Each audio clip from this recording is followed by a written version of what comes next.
हरे कृष्णा। बहुत बहुत स्वागत है सबका। अब हम ज्ञान योग प्रधान अध्याय में प्रवेश करने जा रहे हैं आज 13वें अध्याय से। अभी तक हमने क्या क्या देखा? कर्मयोग और भक्ति योग। कल भक्ति योग का अंतिम अध्याय हुआ, 12वां अध्याय। तो आज से ज्ञान योग प्रधान अध्याय हम देखने जा रहे हैं। कल ही मैंने एक बहुत सुंदर लेक्चर सुना। उसमें भगवत गीता को शॉर्ट में कैसे हम समराइज कर सकते हैं कि हम क्या सीखते हैं, हमको क्या सिखाती है भगवत गीता। तो पहले जो 6 अध्याय है ना, जो कर्मयोग प्रधान है, वो सिखाती है हाउ टू लिव, कैसे जीवन जिए। ये कर्म योग में हमको सीखने को मिलता है कि किस प्रकार से कर्म करे इस जीवन में, इस जगत में हम कैसे रहे। कर्म योग प्रधान वो हाउ टू लिव। फिर भक्ति योग में हमको सीखने को मिलता है हाउ टू लव, कैसे प्रेम करे। हाँ, ये बहुत सुंदर बातें बताई है। तो how to live, how to love. और ज्ञान के माध्यम से हमको सीखने को मिलेगा हाउ टू लेट गो, चीजों को छोड़ देना, आसक्ति छोड़ देना। ये हमको ज्ञान योग के माध्यम से अभी सीखने को मिलेगा। तो ये बहुत ही सुंदर, मैंने कल ही ये सुना और मैं सोची कि मैं आप लोगों से जरूर शेयर करूंगी, है ना। अच्छी लगी ना बातें? हाउ टू लिव कर्म योग, हाउ टू लव भक्ति योग, हाउ टू लेट गो ये ज्ञान योग। बड़ा ही सुंदर लगा मुझे। हरे कृष्णा। तो चलिए आज हम जाएंगे 13वें अध्याय की ओर। 12वें अध्याय में हमने देखा था कि किस प्रकार भगवान ने स्टेजेस बताई है कि भक्ति में तुम कैसे आ सकते हो। तो सबसे टॉप मोस्ट तो है अनन्य भक्ति। अनन्य भक्ति नहीं कर सकते कोई बात नहीं, साधना भक्ति। साधना भक्ति नहीं कर सकते कोई बात नहीं, निष्काम कर्म योग कर लो, मेरे लिए कार्य करो, वो भी नहीं कर सकते तो सकाम कर्म ही सही, है ना। अपने कर्म करो, उसका जो भी फल मिले कम से कम अंशतः सही मुझे अर्पण करो। इस प्रकार से हमारा धन भी शुद्ध होता है। और इसीलिए मंदिरों में दान देने का जो है महत्व, हमारे पूर्वजों से पूर्वापार ये परंपरा चली आती है कि हमको मंदिरों में दान देना चाहिए, क्योंकि ये सबसे अच्छा दान माना जाता है। दान किस प्रकार के हैं ये हम आगे जाकर के सुनने वाले हैं। दान भी 3 प्रकार के होते हैं, तमोगुणी, रजोगुणी और सत्वगुणी। तो सबसे अच्छा सत्वगुणी दान यही बोला गया है कि भगवान की सेवा में लगा दो। हम ये नहीं कह सकते कि मैं तो अन्नदान करता हूँ, देखो मेरे यहाँ भूखे लोग आए थे तो मैंने उनको खाना खिलाया। आपने खाना खिलाया संतुष्टि की, शरीर की, एक दिन के लिए, है ना। फिर से दूसरे दिन उस व्यक्ति को भूख लगनी है। वैसे ही हॉस्पिटल का भी हम समझ सकते, अच्छी सेवा है लेकिन फिर भी उसकी मर्यादा है। लेकिन जब हम भगवान को संतुष्ट करते हैं तो भगवान सारे ही जगत पर अपनी कृपा दृष्टि डाल देते हैं, है ना। हमने वो श्लोक भी एक मैंने बताया था भागवतम का, यथा तरोर मूल यथा तरोर मूल निषेचनेन तृप्तन्ति तत्स्कंद भुजोपशाखा। जिस प्रकार पौधे के जड़ में अगर हम पानी खाद देते हैं तो सारे ही उसके पत्तियां, ब्रांचेस, टहनियां सब कुछ अपने आप ही संतुष्ट हो जाते हैं। वैसे ही अगर हमने कृष्ण भगवान को संतुष्ट किया तो वो सभी देवी देवताओं को, सभी जगत को वो संतुष्ट करते हैं। तो ये हमको यहाँ से पता चलता है, ये ज्ञान हमको यहाँ से मिलता है। और क्या बोल रही थी मैं? हाँ, तो दान के बारे में, जो हमारा सकाम कर्म में हमने अंशतः भी दान दिया, खास करके मंदिरों में दान दिया तो हमारा धन भी शुद्ध होता है। और फिर उसके आगे होता है ध्यान योग। आप ध्यान करिए भगवान का। और उसके आगे है ज्ञान योग। ज्ञान के माध्यम से भगवान को जानने का प्रयत्न करें, वेदाध्ययन करें, है ना। तो इतनी सारी स्टेजेस बताई थी भगवान ने 12वें अध्याय में कि ये नहीं कर सकते कोई बात नहीं बेटा, ये कर लो, है ना। तो कितने दयालु है भगवान कि हमारा उद्धार करने के लिए वो कितना कितना कितना कॉम्प्रोमाइज करने के लिए तैयार है। हम्म। और फिर अंत में भगवान ने बताया था किस प्रकार का भक्त उनको अत्यंत प्रिय है। हम्म। उसमें अनेक गुण भगवान ने बताए थे कि ऐसे गुणों वाला भक्त जो है वो मुझे बहुत प्रिय है।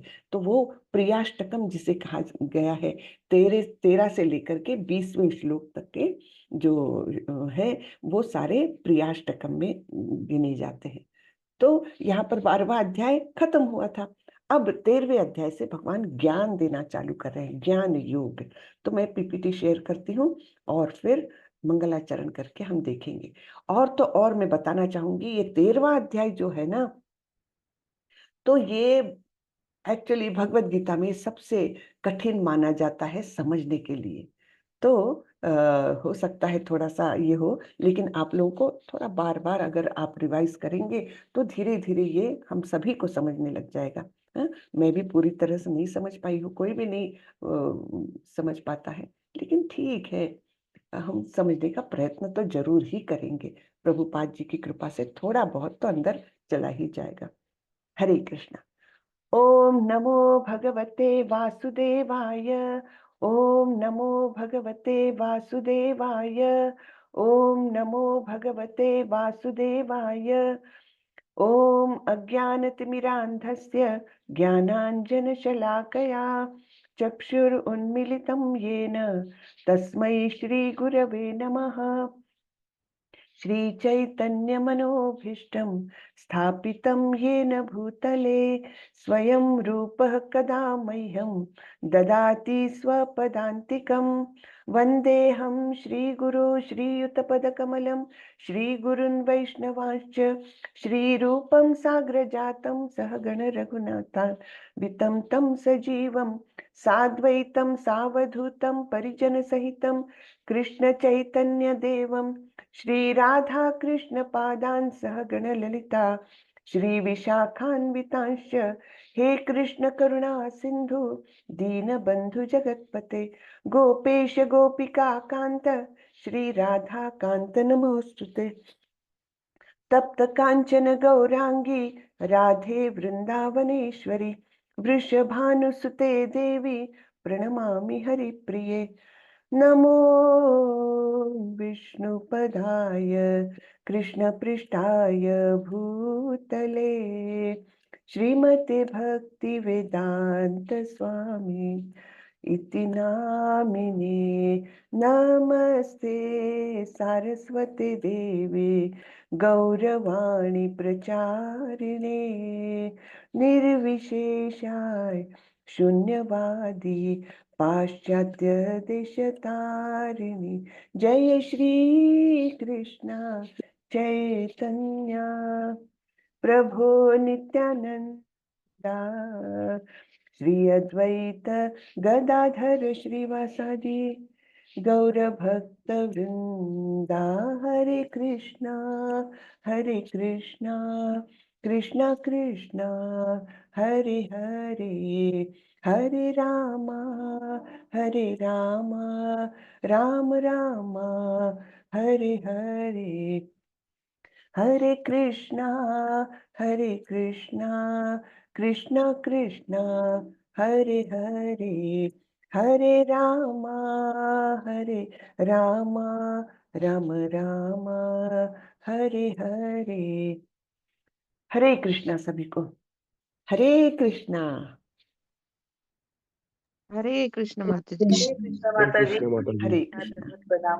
दंडवत प्रणाम। तो आज का अध्याय है 13वां।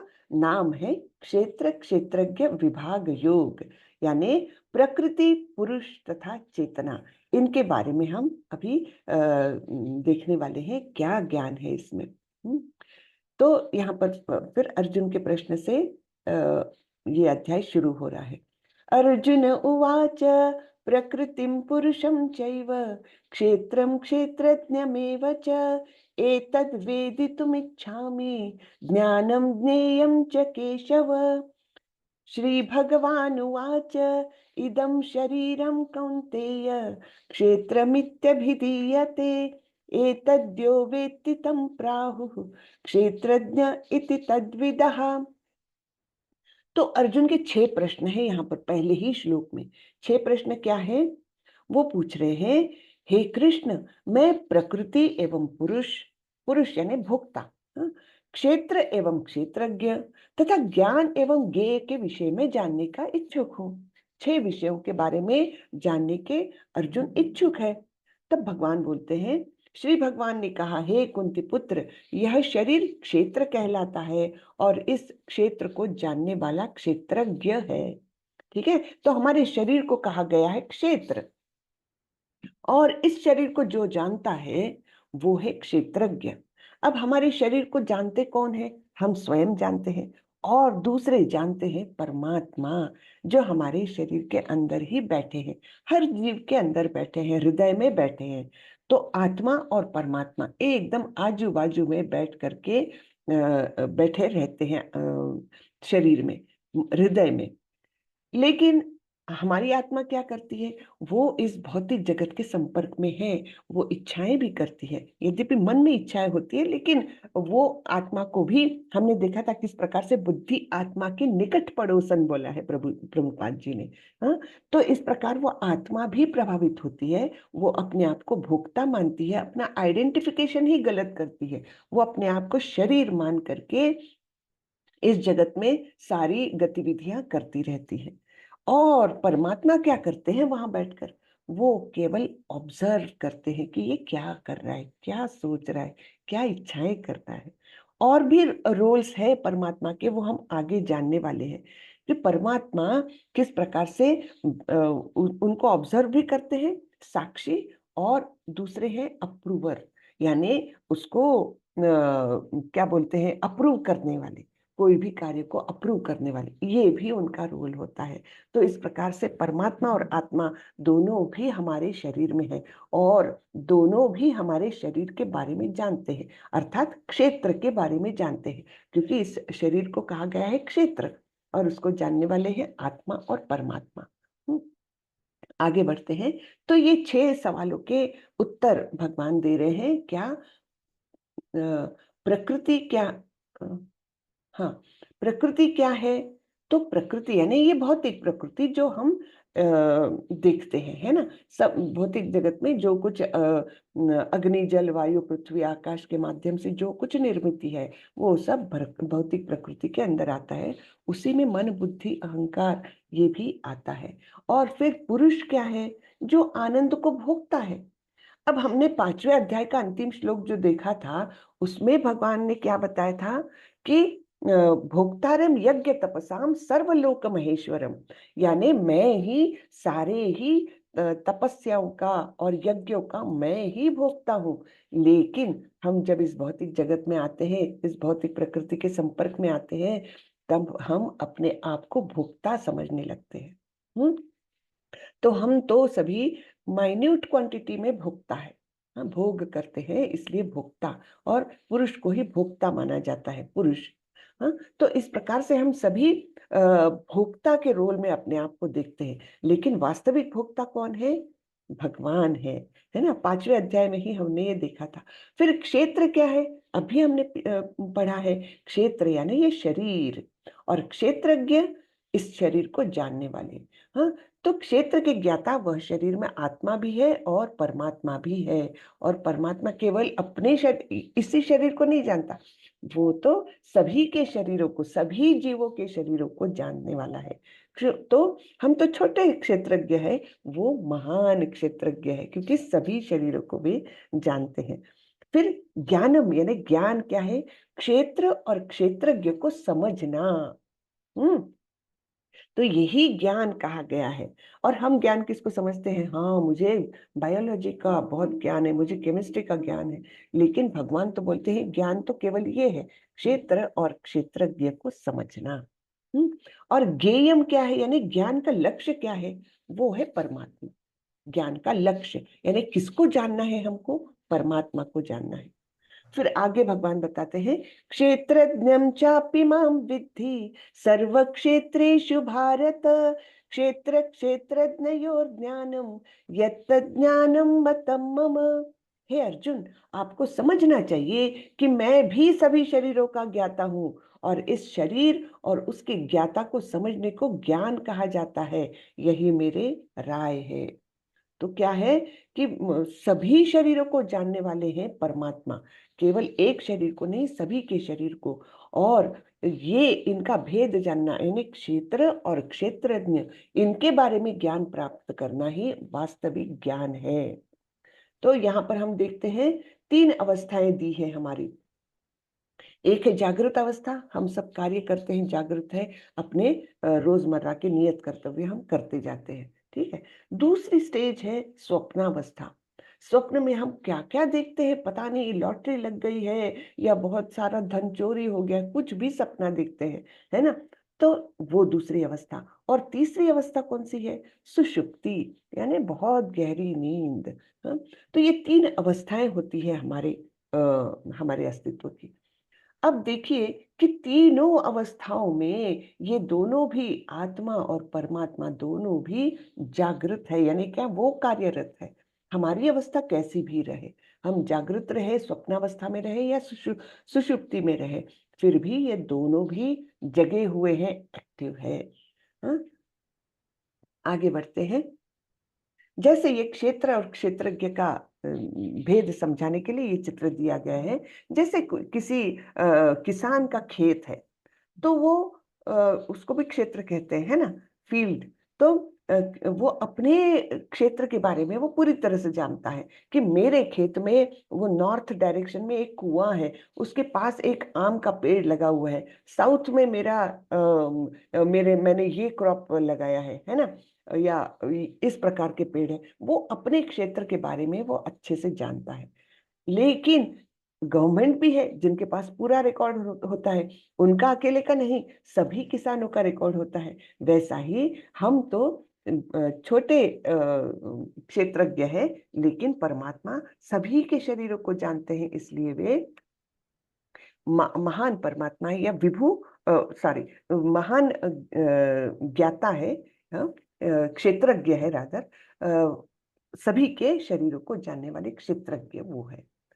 फिर आगे बढ़ते हैं। विभिन्न वैदिक ग्रंथों में विभिन्न ऋषियों ने कार्यकलापों के क्षेत्र तथा उन कार्यकलापों के ज्ञाता के ज्ञान का वर्णन किया है। इसे विशेष रूप से वेदांत सूत्र में कार्य कारण के समस्त तर्क समेत प्रस्तुत किया गया है। तो वेदांत सूत्र में ये सारा ज्ञान हमको मिलता है कि कार्यकलापों के क्षेत्र, हम क्या क्या एक्टिविटी करते हैं उसका क्षेत्र क्या है, और उस सभी कार्यकलापों को अर्थात क्षेत्र को जानने वाले क्षेत्रज्ञ कौन कौन है, इसके बारे में विशद वर्णन किया है। हम्म। तो हम देखते हैं 5 कोश होते हैं, 5 अनुभूतियां होती है, जिसके कारण हमारे हमारे अंदर भगवान की शक्तियों का प्राकट्य होता है। तो पहली शक्ति है, भगवान की शक्ति का प्राकट्य अन्नमय रूप में होता है, जिसका अर्थ है कि अस्तित्व के लिए अन्न पर निर्भरता। यह ब्रह्म की भौतिकतावादी अनुभूति है, एकदम लोएस्ट लेवल की। सभी प्राणी अन्न पर निर्भर है, तो ये तो सभी जीवों में ये प्राकट्य तो दिखता ही है। अन्नमय रूप या अन्नमय कोश कहा जाता है। फिर अन्न में उसके ऊपर कौन सा है? अन्न में परम सत्य की अनुभूति करने के पश्चात फिर प्राणमय रूप में मनुष्य सजीव लक्षणों या जीवन रूपों में परम सत्य की अनुभूति करता है। ठीक है, अब अन्न तो मिल गया, हाँ, ये तो पहले बेसिक लेवल है एकदम। उसके बाद वो अपने आप को सजीव लक्षण अपने जानने लगता है, दूसरे के भी सजीव लक्षण वो जानने लगता है, और उसमें वो भगवान का प्राकट्य अनुभव करने लगता है। फिर इसके बाद की लेवल क्या है? ज्ञानमय रूप। ठीक है, ज्ञानमय कोश, ये कौन सा है? तो ज्ञानमय रूप में यह अनुभूति सजीव लक्षणों से बढ़कर चिंतन, अनुभव तथा आकांक्षा तक पहुंचती है। इसी को मनोमय कोश भी कहा जाता है, ज्ञानमय को मनोमय भी कहा जाता है, क्योंकि इसकी जो एक्टिविटीज है ये सारी मन की एक्टिविटीज है। चिंतन, अनुभव, सॉरी, चिंतन, अनुभव तथा आकांक्षा, इच्छाएं, है ना, ये सब मनोमय कोश में आता है, इसको ज्ञानमय कोश भी कहते हैं। तब उसके बाद क्या होता है? तब ब्रह्म की उच्चतर अनुभूति होती है, जिसे विज्ञानमय रूप कहते हैं, जिससे जीव के मन तथा जीवन के लक्षणों को जीव से भिन्न समझा जाता है। हाँ, तो वो ये समझने लगता है कि ये शरीर कुछ अलग है मुझसे, जैसा ये मेरा पेन, जैसा ये मेरा पुस्तक, वैसा ये मेरा शरीर, तो मैं तो कुछ अलग हूं इससे, है ना। तो इस प्रकार से वो समझने लगता है कि मन और जीवन के जो भौतिक लक्षण है उससे मैं कुछ भिन्न हूं। तो यह है विज्ञानमय कोश। हम्म, उसके पश्चात परम अवस्था आती है जो आनंदमय है, अर्थात सर्व आनंदमय प्रकृति की अनुभूति है। तो ये जब वो जानने लगता है विज्ञानमय कोश में कि मैं इस शरीर से भिन्न हूँ, मैं मेरी इच्छाओं, आकांक्षाओं और अनुभव से कुछ भिन्न हूँ, तो मैं कौन हूँ, इसकी जब वो खोज करने लगता है और पाता है कि मैं तो उस परम परमेश्वर है ना, सच्चिदानंद स्वरूप परमेश्वर का मैं तो एक अंश हूँ, तब मेरा भी स्वरूप वैसा ही है। और इस प्रकार जब वो भगवान से जुड़ने लगता है आध्यात्मिक गतिविधियों के द्वारा, तब कहीं वो आनंदमय कोश का अनुभव करता है ना। कितना सुंदर बताया हुआ है ये 5 कोश। पहला है अन्नमय। अ, तो यहाँ पर बताया है इनमें से प्रथम 3 अन्नमय, प्राणमय तथा ज्ञानमय अवस्थाएं जीवों के कार्यकलापों के क्षेत्र से संबंधित है। परमेश्वर इन कार्यकलापों से परे है और आनंदमय है। हम्म ये समझ में आ रहा है ना, बहुत अच्छा बताया हुआ है और बहुत इजी वे में बताया है। तो यहाँ पर फिर से एक पिक्चर के माध्यम से हम समझने की कोशिश करेंगे। सबसे लोएस्ट है अन्नमय कोश। हाँ, अन्न की आवश्यकता सभी प्राणियों को है, जीवों को है। अन्न के माध्यम से ही वो जीवित रह पाता है।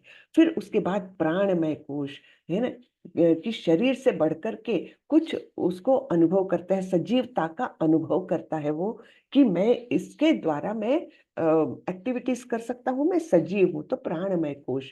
फिर ज्ञानमय कोश यानी मनोमय कोश भी जिसको कहा जाता है, उसमें वो क्या करता है, चिंतन मनन अनुभव करता है। हाँ, अब ये तीनों अवस्थाएं हम देखते हैं प्राणियों में भी है कि नहीं है। जैसे एक आप कुत्ते को ये सोचिए, उसको अन्न की जरूरत है ना। फिर वो मतलब अपने सजीव होने का वो अनुभव करता है कि मैं जिंदा हूँ, ये तो अनुभव सभी प्राणी करते हैं। उसके बाद ज्ञानमय कोश भी उसको है, क्योंकि हम अगर उसको एक कुत्ते को बिस्किट देंगे, हम उस दूसरी बार 10 दिन के बाद भी उसके पास जाए तो वो हमको पहचान लेगा। यानी अनुभव से उसने ये मन में ठान लिया है कि ये व्यक्ति आता है मुझे बिस्किट देता है ना। तो ये तो प्राणियों में भी है, सॉरी, है ना।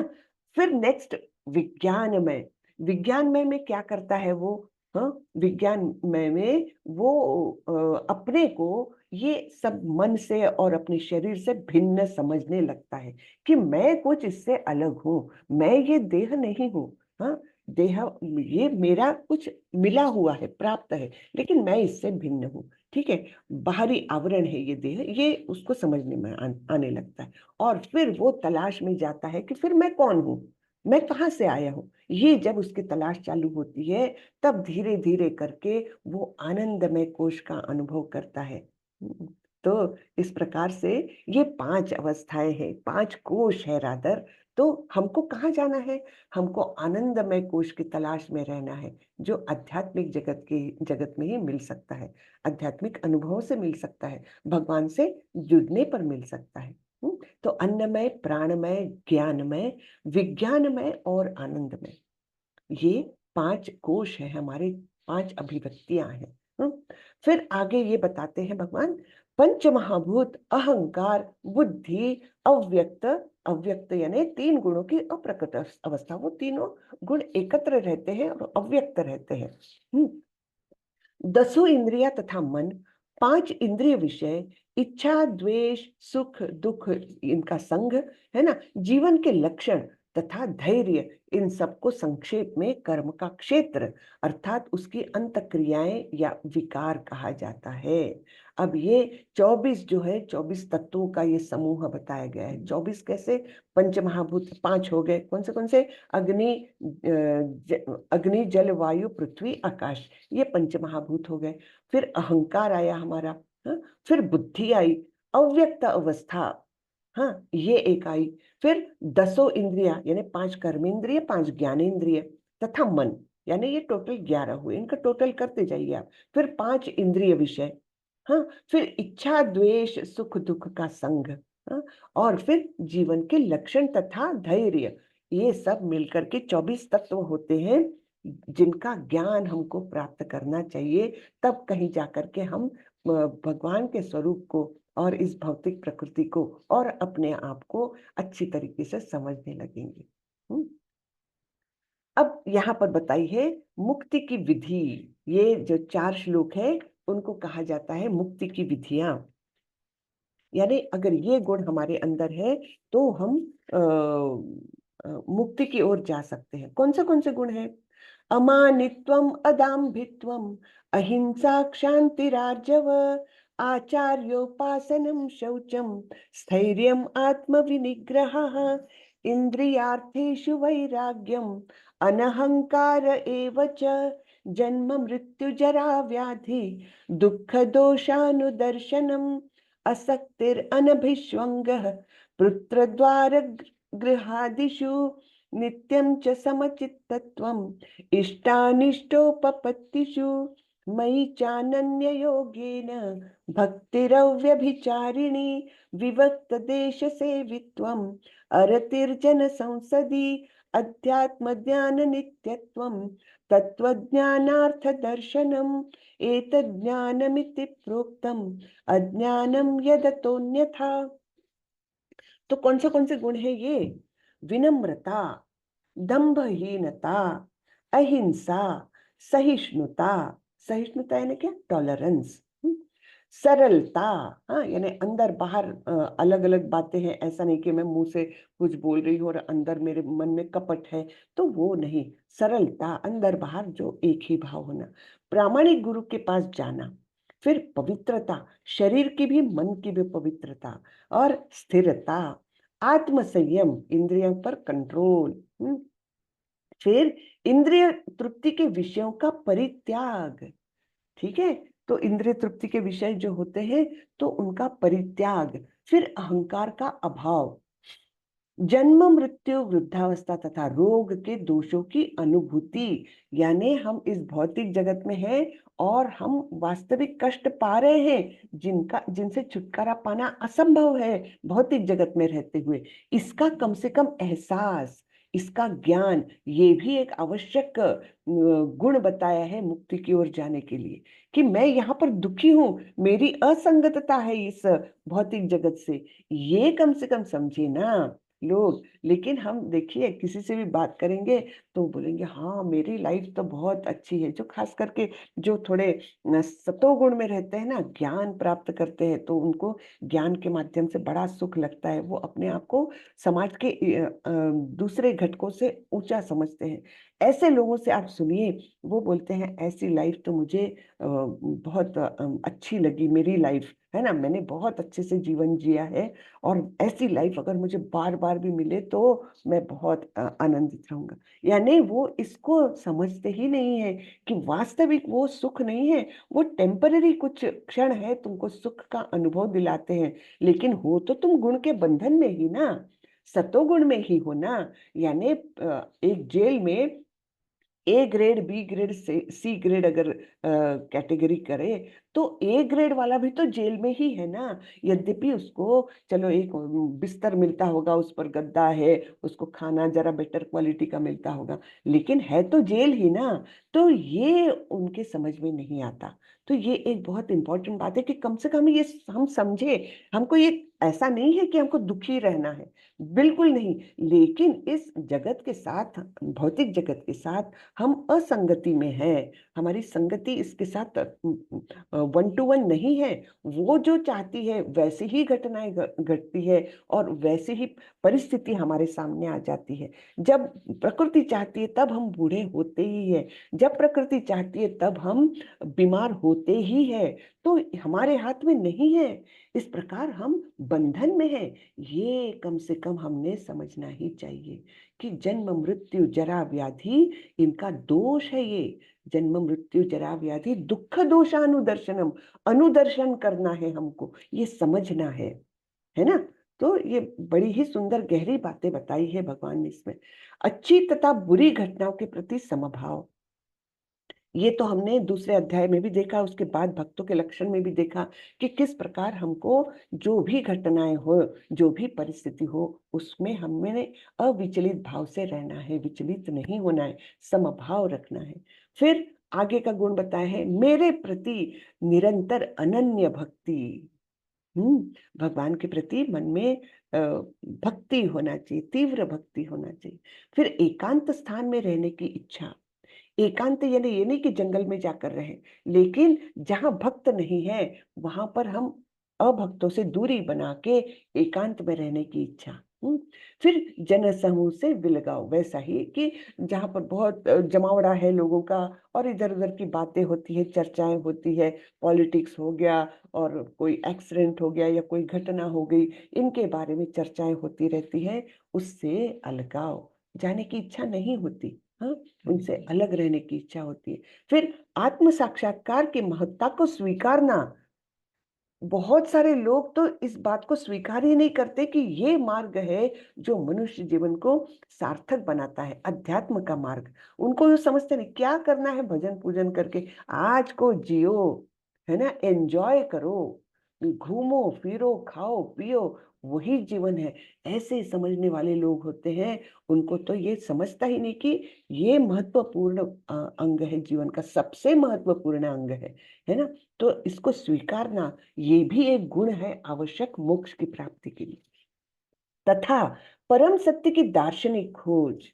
अब जब हमको हम इस मार्ग पर आ गए हैं, तब केवल हाँ भगवान है, महान है, हाँ उनकी पूजा करनी चाहिए, इतना ही आवश्यक नहीं है। हमको भगवान की खोज करनी है और ज्यादा उनके बारे में जानकारी हासिल करनी है और अपने मन को एकदम निष्कपट बना के, स्वच्छ बना के और भगवान की सेवा में लगे रहना है। हाँ, और फिलोसॉफिकली भी उनको समझना है, यानी उनके बारे में ज्ञान प्राप्त करना है। इन सबको मैं ज्ञान घोषित करता हूँ और इनके अतिरिक्त जो भी है वह सब अज्ञान है। कितनी बड़ी बात बताई भगवान ने, है ना, कि ये सब जो है गुण, वही एक्चुअली ज्ञान है, इनका अवलंबन करना यही ज्ञान है, अन्यथा सब कुछ अज्ञान है। इसके अलावा जो कुछ भी है वो सब कुछ अज्ञान है ना। अच्छा लगा ना ये। अब इसी को विस्तार से यहाँ पर टेबल के फॉर्म में दिया है, जो मैंने आप लोगों को सबको बता दिया है। तो यहाँ पर जो नम्रता बताई है, सम्मानित होने की संतुष्टि के लिए उत्सुक ना होना, शिष्टता बताई है, समझना कि तुम शरीर नहीं हो और इस प्रकार सम्मान और अनादर एक ही है, अहिंसा। हाँ, ये क्या है, जब तक कोई लोगों को आध्यात्मिक ज्ञान तक नहीं पहुंचा पाता, तो इस प्रकार से ये ये एक डिटेल में दिया हुआ है। स्वच्छता, स्नान यानी बाहरी, और जप यानी आंतरिक स्वच्छता, इस प्रकार से हर बात को बताया गया है, जो मैंने अभी आप लोगों को डिटेल में बताई है। ठीक है, यहाँ तक का ज्ञान दिया। अब आगे भगवान बढ़ रहे हैं, क्योंकि अर्जुन ने 6 विषयों के बारे में पूछा था, तो अभी आगे आगे बता रहे हैं। अब मैं तुम्हें ज्ञेय के विषय में बतलाऊंगा, जिसे जानकर तुम नित्य ब्रह्म का आस्वादन कर सकोगे। यह ब्रह्म या आत्मा जो अनादि है और मेरे अधीन है, इस भौतिक जगत के कार्यकरण से परे स्थित है। हम्म तो ये किसके बारे में बता रहे हैं, कि ज्ञेय के विषय में बता रहे हैं, यानी जानने योग्य कौन है। तो यह ब्रह्म या आत्मा, हमारे अंदर की आत्मा, ये भी अनादि स्वरूप की है। हाँ, तो हमारी आत्मा को हमने सबसे पहले जानना चाहिए। हम तो केवल अपने आप को शरीर मान करके चलते हैं, वो योग्य नहीं है। हम है आत्मा, और इस आत्मा को हमने जानना है। तो आत्मा का स्वरूप है अनादि, इसका कोई स्टार्ट नहीं है, और ये भगवान के अधीन है, भगवान का अंश है ये, है ना। इस भौतिक जगत के कार्यकरण से परे स्थित है एक्चुअली, लेकिन हम लिप्त हो जाते हैं भौतिक जगत के कार्यों से। आगे भगवान बताते हैं, सर्वेंद्रिय गुणाभासम सर्वेंद्रिय विवर्जितम असक्तम सर्वभृच्चैव निर्गुणम गुण भोक्तृ च। परमात्मा इन समस्त इंद्रियों के मूल स्रोत है, फिर भी वे इंद्रियों से रहित है। वे समस्त जीवों के पालन करता होकर भी अनासक्त है। वे प्रकृति के गुणों से परे हैं, फिर भी वे भौतिक प्रकृति के समस्त गुणों के स्वामी हैं। तो ये हुआ वर्णन परमात्मा का। इसके पहले वर्णन हुआ था आत्मा का, अब ये वर्णन हो रहा है परमात्मा का। तो बता रहे हैं कि परमात्मा का स्वरूप ऐसा है कि वे सभी इंद्रियों के मूल स्रोत है। सभी इंद्रियों के जितने भी भौतिक जगत में जीव है, उनके इंद्रियों के मूल स्रोत वो है, लेकिन फिर भी इंद्रियों से रहित है। ऐसा कैसा हो सकता है? तो यहाँ पर हमने समझना चाहिए, ये पहली बात जो है इंद्रियों के मूल स्रोत, ये भौतिक इंद्रियों के बारे में बोल रहे हैं, जीवों के। और उनके स्वयं का शरीर तो आध्यात्मिक है, इसलिए भौतिक इंद्रियां उनके पास नहीं है, भौतिक इंद्रियों से वे रहित है। और लेकिन आध्यात्मिक इंद्रिय ऑफ कोर्स है उनके पास, आध्यात्मिक परिपूर्णता है उनकी, लेकिन भौतिक इंद्रियां नहीं है। तो इस प्रकार से ये समझना है। वे समस्त जीवों के पालन करता होकर भी अनासक्त है। ये कितनी बड़ी बात हो गई। अब हम एक कुत्ते को भी घर में पालते हैं तो उसके प्रति कितनी आसक्ति हो जाती है ना। एकदम उसको घर का मेंबर ही मानने लगते, बड़े प्यार करते हैं उसको, जहां सोना है बिस्तर पे भी सुला लेते अपने, है ना। इतना उससे प्यार होता है हमको, एक कुत्ते से भी, है ना। तो कितनी आसक्ति है इसमें। लेकिन भगवान क्या बोल रहे हैं, मैं तो सभी जीवों का पालन करता हूँ, फिर भी अनासक्त हूँ। आसक्ति में लिप्त नहीं है वे प्रकृति के गुणों से के परे हैं, फिर भी वे भौतिक प्रकृति के समस्त गुणों के स्वामी हैं। यानी वे स्वामी है लेकिन खुद तो उससे ऊपर है, उससे प्रभावित नहीं होते, गुणों से प्रभावित नहीं होते। परम सत्य समस्त जीवों अर्थात चर या अचर कोई भी जीव हो, उसके बाहर तथा भीतर स्थित है। अब ये देखिए भगवान के जो गुण बता रहे हैं अभी, सब अपोजिट्स है। अपने को लगेगा ऐसे कैसे हो सकता है, बाहर भी है और अंदर भी है। अगर मैं अपना सोचेंगे, अगर मैं इस कमरे में हूं तो मैं बाहर के कमरे में नहीं हूं। लेकिन भगवान कैसे हैं, अगर इस कमरे में है तब भी वो बाहर भी है, सभी जगह पर है ना। तो ये हमको, यानी इसीलिए कहते हैं कि भगवान को समझना हमारे बुद्धि से परे है, हमारे चिंतन से परे है। वो कैसे है, अचिंत्य। तो इसलिए जो गौड़ीय वैष्णव परंपरा में जो तत्व ज्ञान जिसको अपनाया गया है, वो है अचिंत्य भेद अभेद तत्व। हाँ, इसको, इस तत्व को, तत्व ज्ञान को अपनाया गया है। तो उससे ये हम जान पाते हैं कि ये सब बातें हमारे लॉजिक में बैठने वाली नहीं, कि ऐसा कैसा हो सकता है कि कोई एक व्यक्ति अंदर भी है और बाहर भी है।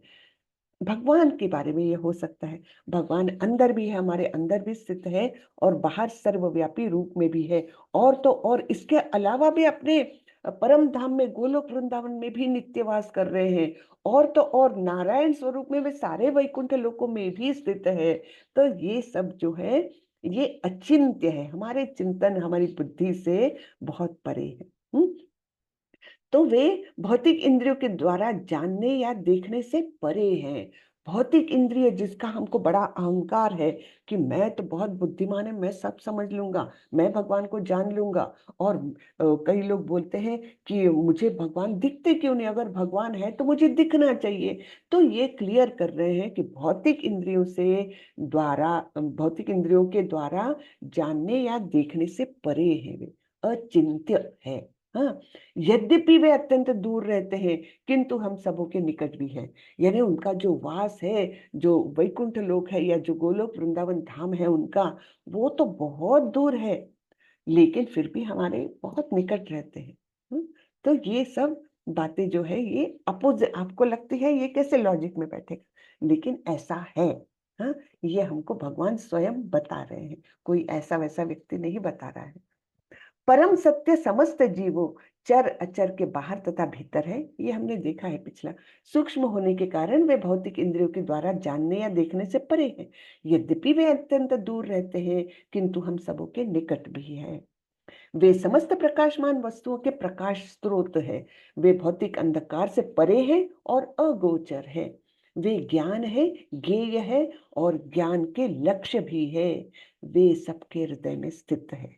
तो ये सब परमात्मा का वर्णन हो रहा है। जो कुछ भी प्रकाशित है उसके प्रकाश के स्रोत वो है। है ना। और भौतिक अंधकार, अज्ञान के अंधकार से वे परे हैं। भौतिक अंधकार आप फिजिकल ले लीजिए या फिर उसको सिंबॉलिकली अज्ञान भी कहा जा सकता है। तो दोनों से भी वे परे हैं। वे ही ज्ञान है, वे ही ज्ञेय है और वे ही ज्ञान के लक्ष्य भी है। तो और ऐसे परमात्मा हमारे सभी के हृदय में स्थित है। ठीक है। इस प्रकार मैंने कर्म क्षेत्र अर्थात शरीर, ज्ञान तथा ज्ञेय का संक्षेप में वर्णन किया है। इसे केवल मेरे भक्त ही पूरी तरह समझ सकते हैं और इस तरह मेरे स्वभाव को प्राप्त होते हैं। तो ये सब कुछ बताया है, इसको कोई ज्ञानी या कर्मी समझ नहीं सकता। ये वास्तविक रूप में केवल भक्त ही पूरी तरह से समझ सकते हैं। हमको समझ में नहीं आ रहा है अभी। हाँ, ये मत समझिए कि अपने को समझ में आ गया।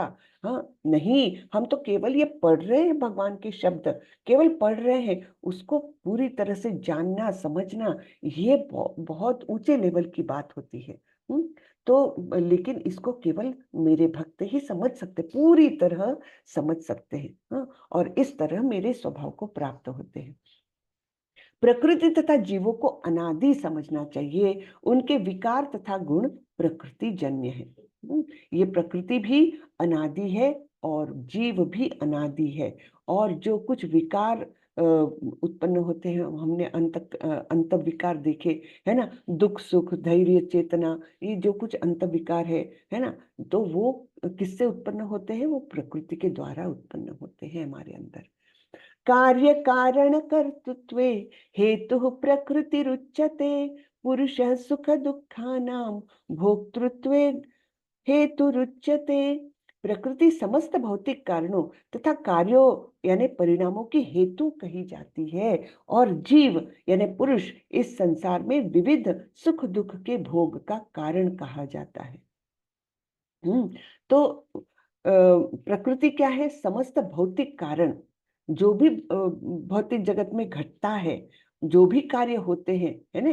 कारण और कार्य, है ना। कारण के माध्यम से कार्य निर्मित होता है, फाइनलाइज होता है। तो इस प्रकार प्रकृति है सभी कारणों कारण, सभी कार्यकलापों के कारण प्रकृति है। और जीव कौन है? इस कार्यकलापों को भोगने वाला है और इसके साथ वो पाता है सुख और दुख। पुरुष प्रकृतिस्थो ही भुंक्ते प्रकृति जान गुणान कारणम गुण संगोस्य सद असद योनि जन्मसु। इस प्रकार जीव प्रकृति के तीनों गुणों का भोग करता हुआ प्रकृति में ही जीवन बिताता है। तो हमको जो भी जीवन मिला, हम क्या करते हैं? प्रकृति के तीनों गुणों का भोग करते। कभी अच्छे सुख लगता है, दूसरे ही क्षण दुख लगता है। और इस प्रकार कभी अच्छे दिन कभी बुरे दिन आते रहते हैं। और इस प्रकार हम तीनों गुणों से जो जो प्राप्त होता है उसको एक प्रकार से भोगते हुए हम जीवन बिताते हैं। मनुष्य जीवन में तो हम अन्न पदार्थ ये वो खाएंगे और निचली योनि में जाएंगे तो उनके अनुसार हमारा शरीर बनेगा, है ना। जो पिग रहता है वो तो कितनी गलिच्छ वस्तुएं खाता है, लेकिन उसी में अपने आप को सुख मानता है। तो ये क्या है? ये प्रकृति के अनुसार हमको जो भी अवस्था में है हम, उसी में हम सुख और दुख भोगते रहते हैं। हाँ, तो ये प्रकृति में ही जीवन बिताता है, उसको इसके बाहर का रास्ता नहीं पता लगता है। तो ये क्यों होता है? यह उस प्रकृति के साथ उसकी संगति के कारण है। प्रकृति नहीं चाहती कि मुझे छोड़कर के कोई जाए, लेकिन भगवान चाहते हैं कि सारे जीव मेरे पास आए। तो भौतिक प्रकृति यद्यपि उनकी स्वयं की शक्ति है, दैवी ही ऐसा गुणमयी, है ना। हमने देखा था कि भौतिक प्रकृति उनकी ही दैवी प्रकृति है और वो भवसागर ऐसा निर्मित करती है जिसमें हम गोते खाते रहते हैं। लेकिन भगवान क्या चाहते हैं? सारे जीव जो इतने कष्ट में है, भौतिक जगत में पड़े हुए हैं, सारे अपने परम धाम को आ जाए, ये भगवान चाहते हैं। और इसलिए भक्ति के माध्यम से उन्होंने शास्त्रों के माध्यम से, रुचि मुनियों के माध्यम से, गुरुओं के माध्यम से हमको ये रास्ता दिखाया है कि ये रास्ते पर चलो और मुक्त हो जाओ, है ना। मुक्ति के जो हमने अभी वो देखे हैं, मुक्ति का मार्ग किस प्रकार से है वो देखा अभी हमने, है ना। तो इस प्रकार हम क्यों इसी में अटके रहते हैं? क्योंकि हम संगति में है भौतिक प्रकृति के। इस तरह उसे उत्तम तथा अधम योनियां मिलती रहती है। तो जैसे अभी हम मनुष्य जन्म में हैं, तो हमारे जैसे कर्म रहेंगे और जैसी इच्छाएं रहेंगी, वैसे हमको अगला अगली योनि मिलेगी, वैसे हमारा अगला शरीर प्राप्त होगा हमको, और फिर उस शरीर के अनुरूप ही हमारे कार्यकलाप रहेंगे। फिर अगर एकदम निचले योनि में है, तो प्रोसेस ऑफ इवोल्यूशन, वो नॉर्मल जो प्रोसेस है उसके अनुसार हम ऊपर धीरे धीरे उठते रहेंगे। लेकिन मनुष्य जन्म ऐसा है कि जहां पर हम डिसाइड कर सकते हैं, हमको ये ज्ञान प्राप्त हो सकता है कि हमको अगला जन्म कैसा मिल सकेगा। तो है ना, लेकिन ये हम जानना नहीं चाहते, और जानने के बाद उस पर से उठने का प्रयास भी नहीं करते। तो यहाँ पर भगवान हमको रास्ता दिखाते हैं, लेकिन फिर भी हम अटके रहते हैं भौतिक जगत में, क्योंकि यहीं पर सुख दुख में जो भी भोग कर रहे हैं सो कॉल्ड, उसी में हम अपना जीवन पूरा बिता देते हैं। हम्म? अब परमात्मा के रूल्स के बारे में बता रहे। उपद्रष्टानुमंता च भर्ता भोक्ता महेश्वरः परमात्मेति चाप्युक्तो देहेस्मिन् पुरुषः परः। तो भी इस शरीर में एक दिव्य भोक्ता है, जो ईश्वर है, परम स्वामी है, और साक्षी तथा अनुमति देने वाले के रूप में विद्यमान है, और जो परमात्मा कहलाता है। तो जो हमारे आत्मा का वर्णन हुआ, किस प्रकार हम इसी भौतिकता में लिप्त रहते हैं, उसके बाद भगवान बोल रहे हैं फिर भी हर एक जीव के अंदर एक और आत्मा है, दिव्य भोक्ता है। वो कौन है? वो ही ईश्वर है, यानी सबके नियंत्रक है, वही स्वामी है, तीनों लोकों के स्वामी वही है। और उनका रोल क्या है? साक्षी, वो विटनेस है हर चीज के। जो कुछ तुम करते हो, सोचते हो, उस सबके विटनेस है। तो हम लोग कई बार सोचते हैं ना, अरे चलो ये काम कर लो, कौन देख रहा है यहाँ पर, लेकिन भगवान स्वयं साक्षी है, और भगवान के कितने सारे अनुचर हमारे हर एक्टिविटी के साक्षी है ना। वायु है हर जगह पर, वो देखती है, सूर्य प्रकाश है हर जगह पर, वो देखते हैं, है ना।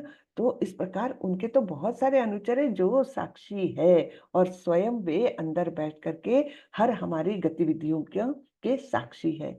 और तो और फिर उनका और एक रोल क्या है? अनुमति देने वाले के रूप में है वे।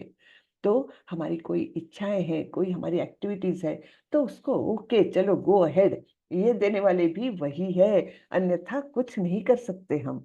हम्म। तो ये है जो उनको कहा जाता है परमात्मा।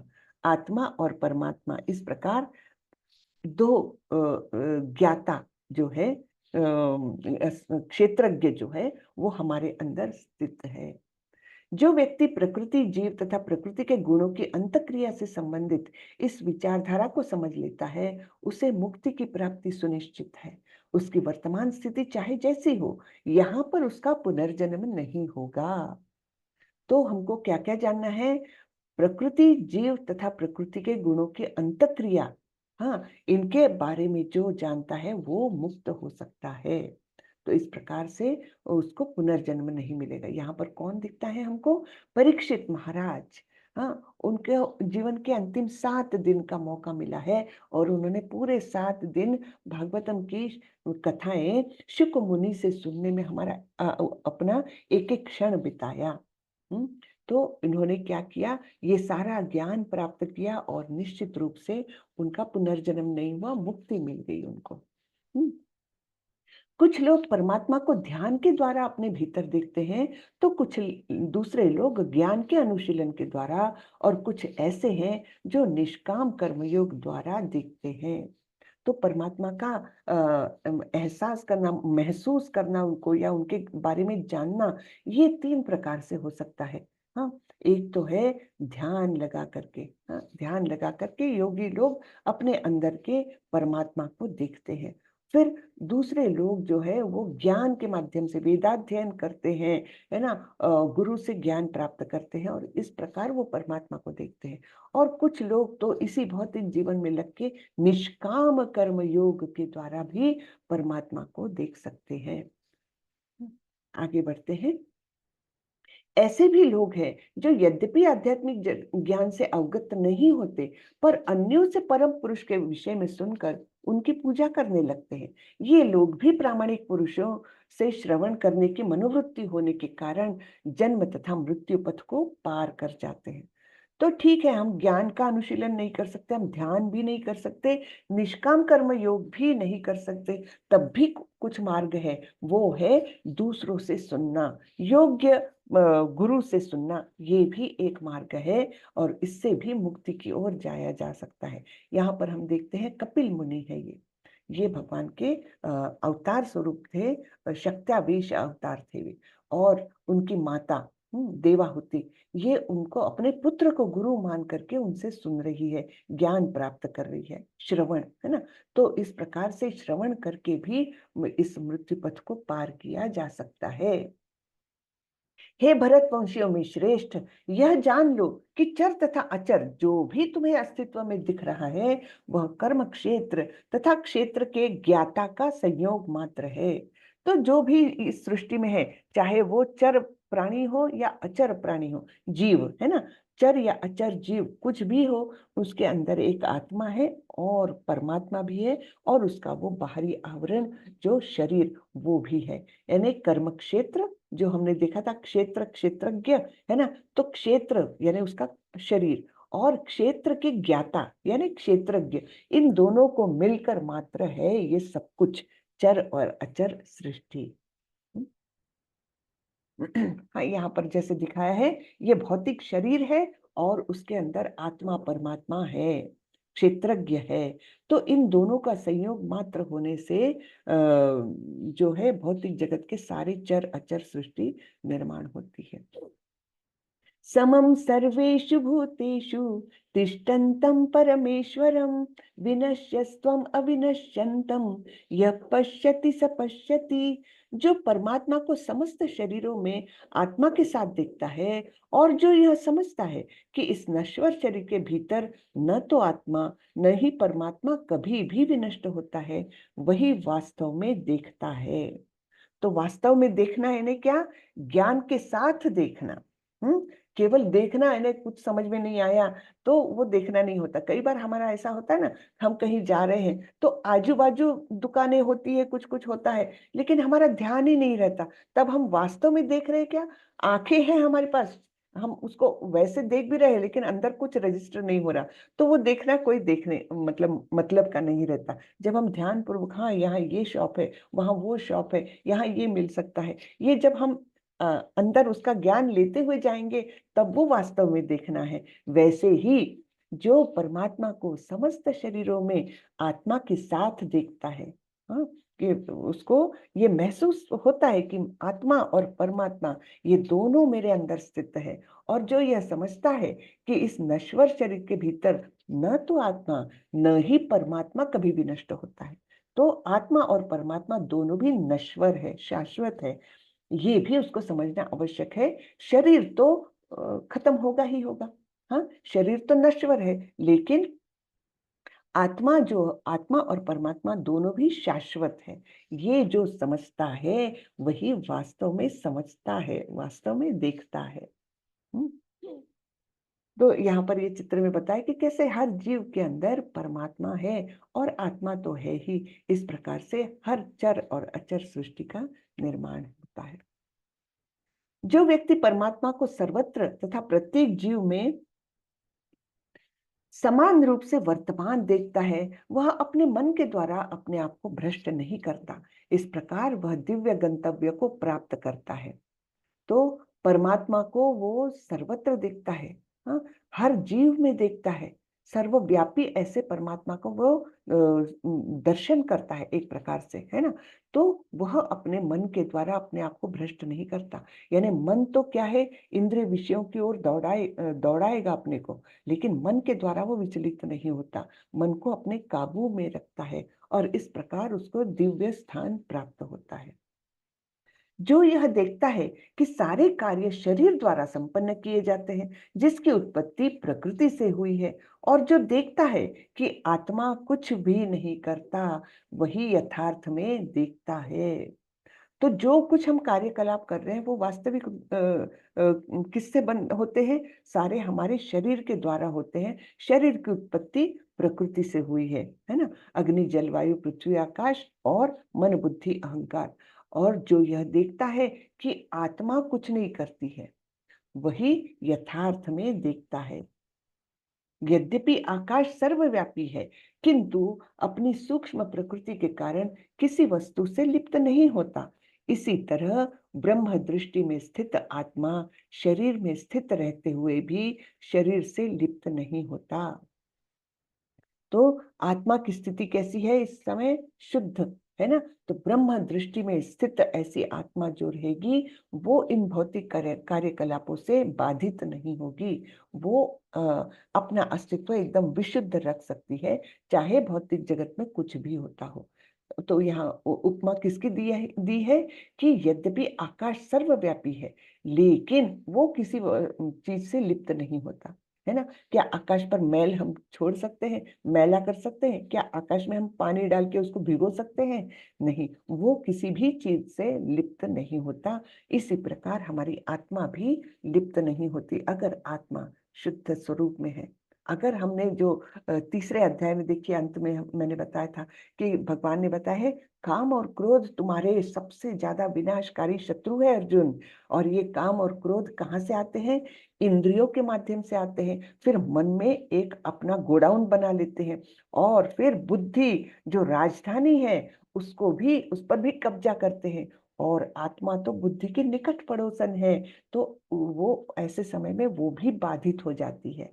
लेकिन यहाँ पर आत्मा का स्वरूप जो है, अगर हम शुद्ध आचरण में है और हमारे मन पर हमारा कंट्रोल है, बुद्धि हमारी विवेकशील है, तो हमारी आत्मा जो है ब्रह्म दृष्टि में स्थित रहेगी, शुद्ध रहेगी। और फिर ऐसे समय में शरीर में स्थित रहते हुए भी शरीर के कार्यकलापों से वो अबाधित रहेगी। हे भरत पुत्र, जिस प्रकार सूर्य अकेले इस सारे संसार, सारे ब्रह्मांड को प्रकाशित करता है, उसी प्रकार शरीर के भीतर स्थित एक आत्मा सारे शरीर को चेतना से प्रकाशित करता है ना? तो ये तो हम जानते हैं कि जब आत्मा हमारे अंदर है तभी हमारे शरीर में चेतना है। तो ये बाह्य सिम्टम हुआ आत्मा के प्रेजेंस का, है ना? शरीर में चेतना होना, हाथ पैर हिलना, पेट में भूख लगना, आंखों से देखना, ये सब क्या है? ये प्राकट्य है आत्मा के अस्तित्व का, है ना? तो इस प्रकार जैसे इतनी सी ये आत्मा है ना? तो वो आत्मा पूरे शरीर को प्रकाशित करती है, बिल्कुल उसी तरह जैसे एक सूर्य सारे ब्रह्मांड को प्रकाशित करता है। जो लोग ज्ञान के चक्षुओं से शरीर तथा शरीर के ज्ञाता के अंतर को देखते हैं और भवबंधन के से मुक्त होने की विधि को भी जानते हैं, उन्हें परम लक्ष्य प्राप्त होता है। तो ये ज्ञान के चक्षु, यानी ज्ञान प्राप्त करने के बाद जो हमें दृष्टि मिलती है, वो है ज्ञान के चक्षु। ये तो हमारे तो चर्म चक्षु है भौतिक, तो ये तो भौतिक जगत की बातें ही देख सकेंगे। लेकिन जब हमको ज्ञान चक्षु मिलते हैं, तब हम शरीर और शरीर के नोअर यानी ज्ञाता यानी क्षेत्रज्ञ, शरीर यानी क्षेत्र और शरीर के ज्ञाता यानी क्षेत्रज्ञ, है ना? तो इनके अंतर को जब हम समझने लगते हैं और इस प्रकार भवबंधन से मुक्ति की विधि को भी जानते हैं। मुक्ति की विधियां हमने पढ़ी है, कौन सी? वो सारे गुण मैंने बताए थे ना, कौन से हैं? जिसमें जन्म, मृत्यु, जरा, व्याधि, दुख, दोषानुदर्शनम, और अपने पुत्र द्वार गृहेशु, यानी जो हमारे हम ममत्व रखते हैं, मेरा है, मेरा पुत्र, मेरा घर, मेरी पत्नी, इनसे जो ममत्व की भावना है उससे अनासक्त होना, ये सब जो मोक्ष की विधि को हमने देखा था। तो वो भी जो जानते हैं उन्हें परम लक्ष्य प्राप्त होता है ना? अब ये 13वें अध्याय का तात्पर्य बताया गया है प्रभुपाद जी द्वारा। श्रीला प्रभुपाद की जय। इस 13वें अध्याय का तात्पर्य यही है कि मनुष्य को शरीर, शरीर के स्वामी तथा परमात्मा के अंतर को समझना चाहिए। 3 बातें हैं। कौन कौन? मनुष्य का शरीर, शरीर के स्वामी और परमात्मा। इन 3 बातों को हमने, इनके तीनों के अंतर को हमने समझना चाहिए। उसे श्लोक 8 से लेकर 12 तक के वर्णित मुक्ति की विधि को जानना चाहिए। तभी वह परम गति को प्राप्त हो सकता है। श्रद्धालु को चाहिए कि सर्वप्रथम वह ईश्वर का श्रवण करने के लिए सत्संगति करे, साधु संगा, है ना। पहली तो श्रद्धा है, तो श्रद्धालु ही जाएगा उस मार्ग पर। हाँ, पहले श्रद्धा, फिर साधु संगा, भक्तों की संगति करे, और फिर धीरे धीरे प्रबुद्ध बने। यदि गुरु स्वीकार कर लिया जाए तो पदार्थ तथा आत्मा के अंतर को समझा जा सकता है, और वही अग्रिम आत्म साक्षात्कार के लिए शुभारंभ बन जाता है।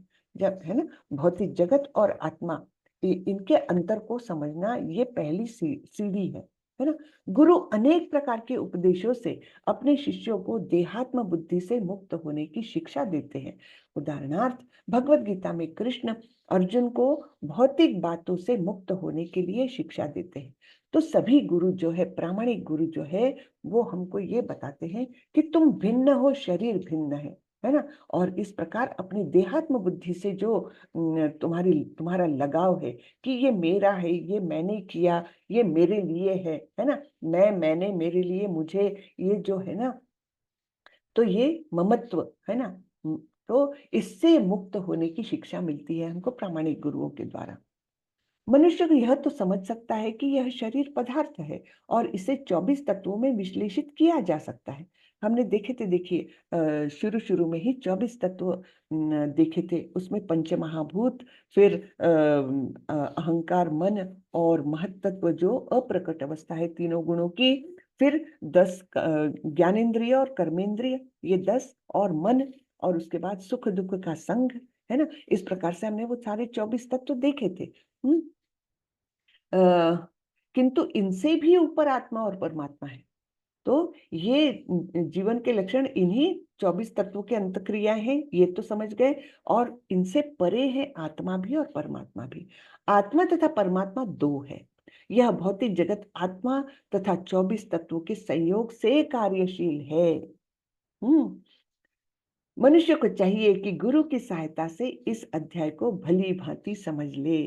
खास करके प्रभुपाद ने बताया है, क्यों?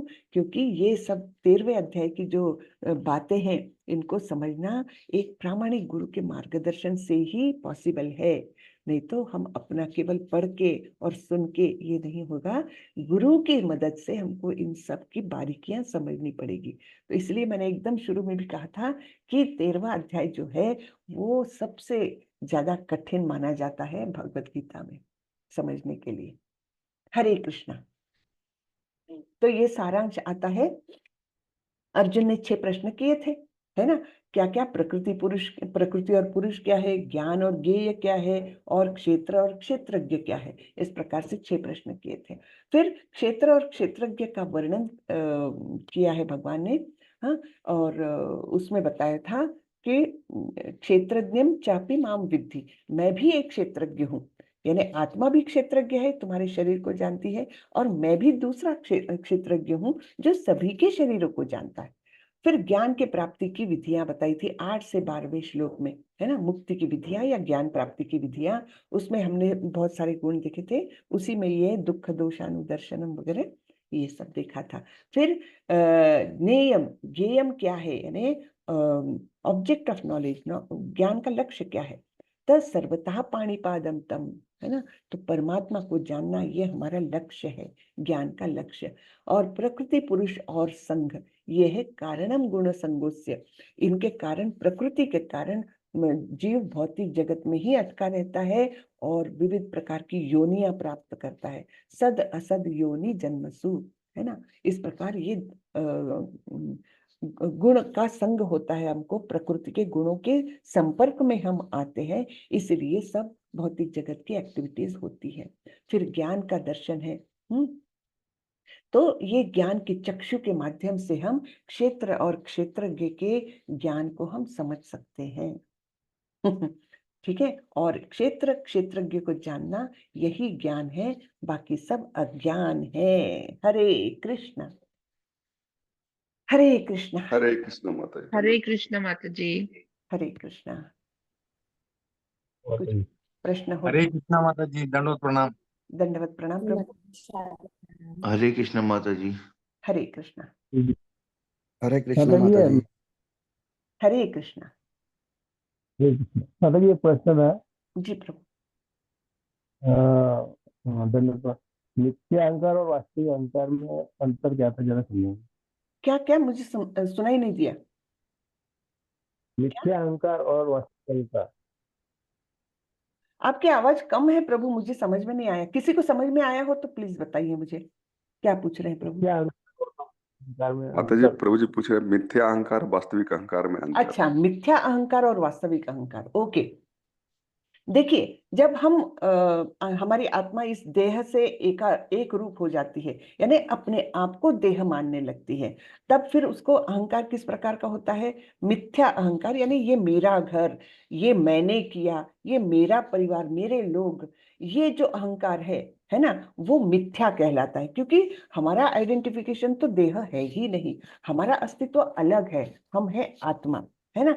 तो हम जब अपने आप को देह मान करके सब कुछ मेरा है ये कहने लगते हैं, है ना, उससे जुड़ते हैं, देहात्म बुद्धि से जुड़ते हैं, तब वो मिथ्या अहंकार कहलाता है। और जब हम, हमारा वास्तविक स्वरूप क्या है, यानी हम भगवान के अंश है, हाँ, और हम केवल भौतिक प्रकृति में आकर के अटके हैं। क्यों?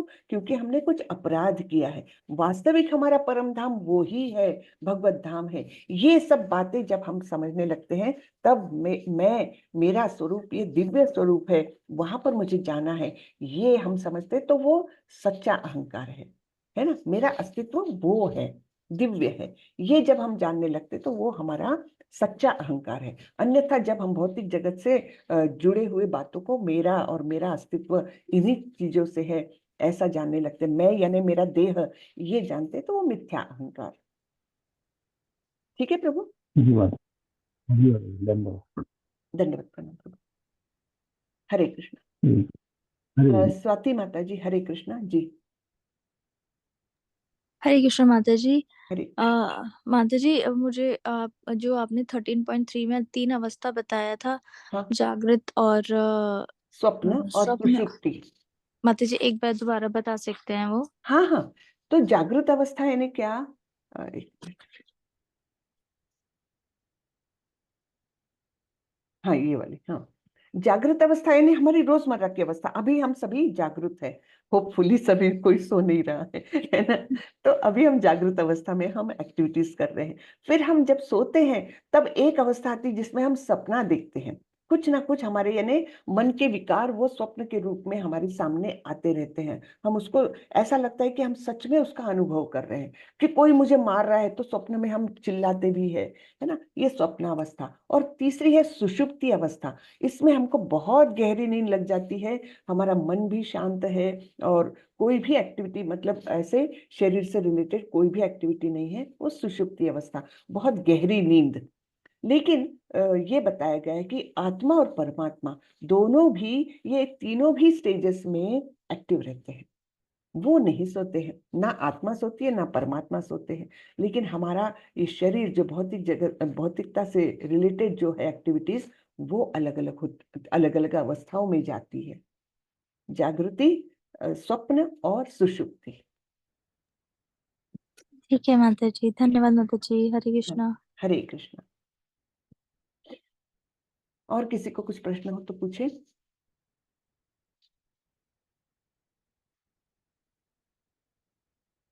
नहीं? कैसा लगा आज का अध्याय? थोड़ा समझने में कठिन है निश्चित रूप से, और अगर आप लोग पहली बार अगर सुन रहे होंगे तो बहुत कठिन लगा होगा। जो दूसरी तीसरी बार सुन रहे होंगे उनको थोड़ा थोड़ा ग्रास्पिंग आया होगा। हरे कृष्ण। कैसा लगा? माता जी, गेयम एक बार फिर से बताएंगे, समझाएंगे। हाँ, ज्ञानम ज्ञेय, है ना। ज्ञान जी। और ज्ञेय यानी जानने योग्य। हाँ, क्या जानना चाहिए, जानने योग्य क्या है? क्या ये भौतिक जगत हमारे जानने योग्य है? नहीं। भगवान बोल रहे हैं ज्ञेय तो मैं हूँ, है ना। ज्ञान का लक्ष्य तो मैं हूँ, मुझे जानो, तो ज्ञान का लक्ष्य। ओके ठीक है जी माता जी। जी। यानी हम भौतिक जगत लेकिन में हम किसको ज्ञान समझते हैं? हाँ, मुझे मैथमेटिक्स आता है, बहुत ज्ञानी हूं मैं, या मुझे ये भाषा आती है, मैं अंग्रेजी का विद्वान हूं मैं। तो वो ज्ञान है ही नहीं, ऐसा बोल रहे हैं भगवान। भगवान तो बोल रहे हैं तुम अपने आप को जानो, आत्मा और परमात्मा, और ये प्रकृति कैसी इन सभी चीजों से भिन्न है, ये सब जानो। क्षेत्र क्षेत्रज्ञ है ना, ये सब जानो, वही असली ज्ञान है, अन्यथा सब कुछ अज्ञान है, ऐसा बोल रहे हैं। जी जी माता जी, तो ये जो मतलब भगवान को जानना है वो तो खुद नहीं जान सकता ना, उसके लिए तो गुरु चाहिए, चाहे कोई वैष्णव बिल्कुल चाहिए। चाहिए, गुरु के बिना इस मार्ग में कोई आगे नहीं बढ़ सकता, गुरु के बिना उद्धार नहीं हो सकता। और गुरु हमारे जीवन में कब आते हैं? जब हमारी इच्छा शक्ति बहुत मजबूत हो जाती है, हम उस मार्ग में प्रयत्नशील है, हमारी इच्छा बहुत है, तब भगवान अपने आप हमारे सामने गुरु को ला देता है, अपने आप। तो हमको जी प्रयत्न माता जी, करना है थैंक कि यू माता जी, हमें हरे कृष्ण। गुरु मिल जाए, वो भगवान ही देंगे, हमको कहीं ढूंढने जाने की आवश्यकता है ही नहीं। लेकिन उसके लिए हमको जमीन तैयार करनी है, बेस तैयार करना है कि हम एक तो उसमें प्रगति करने की कोशिश में रहे दिन रात, और हमारी इच्छा इतनी तीव्र हो जाए कि भगवान को देना ही पड़ेगा गुरु। हरे कृष्णा। स्वाति माता जी, कुछ पूछना है? आपका हैंड रेज्ड है। जी हरे कृष्ण माता जी, मैं भूल गई थी, एक और पूछना था मुझे। आपने आत्मा अनादि बताया था 13.13 में, तो अनादि का तात्पर्य क्या हो गया? अनादि यानी जिसका बिगिनिंग नहीं है, आदि और अनादि। आदि यानी शुरुआत, और अनादि यानी जिसकी शुरुआत ही नहीं है, अनंत काल से वो है, अस्तित्व है उसका, अनंत काल से, उसके कोई मतलब टाइम लिमिट नहीं है कि इस पॉइंट से वो शुरू हुआ, ऐसा नहीं है। उसका बिगिनिंग मतलब कब हुआ है ये किसी को ज्ञात नहीं है, अनादि उसको कहा जाता है। जी माता जी, थैंक यू माता जी, हरे हरे कृष्ण। कृष्ण, हरे कृष्ण, हरे कृष्णा। तो चलिए, मुझे लगता है यही खत्म करते हैं। सब लोग क्विज हरे सॉल्व कृष्णा करिए। माता जी। हरे कृष्णा। हरे कृष्णा जी। जी माता जी। क्षेत्र क्षेत्रज्ञ नहीं समझ में आया। क्षेत्र और क्षेत्रज्ञ, क्षेत्र कहा गया है हमारे शरीर को, और इस शरीर को जानने वाले को क्षेत्रज्ञ कहा गया है। तो क्षेत्र तो हमारे जो हाथ पैर मतलब अग्नि जल वायु पृथ्वी आकाश से बना हुआ ये शरीर, इसके अंदर मन बुद्धि अहंकार है ना, ये है क्षेत्र। और इसको जानने वाला है, वो इससे परे है, वो कौन है? वो आत्मा है। और तो और आत्मा के साथ परमात्मा भी है। तो क्षेत्र एक है, लेकिन क्षेत्रज्ञ दो है हर शरीर के लिए। यानी परमात्मा को क्या बोला गया है कि वो सभी क्षेत्रों को जानने वाले ऐसे क्षेत्रज्ञ है। हम तो केवल अपने शरीर को जानेंगे, लेकिन परमात्मा तो सभी के शरीर को जानेंगे। ऐसा क्षेत्र और क्षेत्रज्ञ। ठीक है। हरे कृष्णा माता। हरे कृष्ण, हरे कृष्ण, हरे कृष्णा। तो क्लोज करें। जी माता जी, थैंक यू माता जी, हरे कृष्णा। हरे कृष्ण। वाञ्छा कल्पतरुभ्यश्च कृपा सिन्धुभ्य एव च पतितानां पावनेभ्यो वैष्णवेभ्यो नमो नमः। अनंत कोटि वैष्णव वृंद की जय, श्रीला प्रभुपाद की जय। हरे कृष्णा, हरे कृष्णा माता हरे जी। कृष्णा। हरे सभी लोग कृष्णा क्विज माता सॉल्व जी। करिए, सभी हरे लोग कृष्ण क्विज सॉल्व करिए, और सेकंड लेवल में जरूर जाइए। हरे कृष्णा, है ना? हरे कृष्णा हरे कृष्णा। हरे कृष्णा।